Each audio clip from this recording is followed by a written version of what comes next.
दहिया तोहर चिका नहीं जेतो हमर वाला जे दवाई जेतो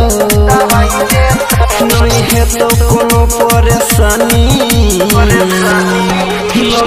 भवला सुइया तू रानी खिल जेतो जवानी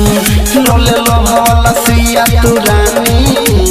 खिल जेतो जवानी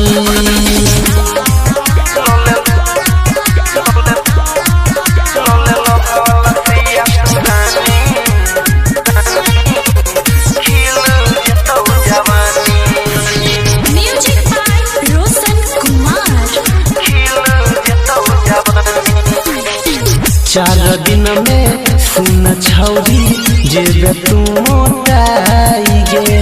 गजबे के फील है तो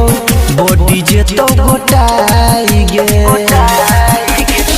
चार दिन में सुन छौरी जेबे तू तो मोटाई गे गजबे के फील है तो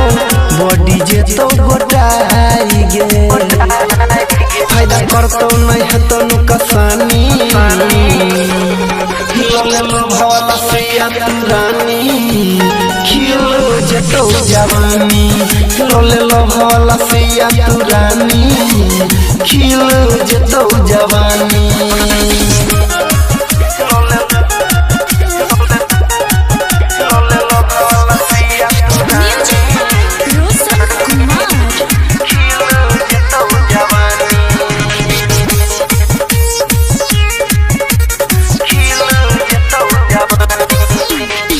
बात मनले कहो तोरा राइटर रवीन गे अनिल यादव रोशन के तू छुड़ दे मसीन गे बात मनले कहो तोरा बबलू परवीन गे अनिल यादव रोशन के तू छुड़ दे मसीन गे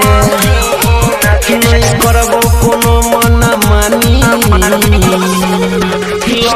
भवला सुइया तू रानी खिल जेतो जवानी लोले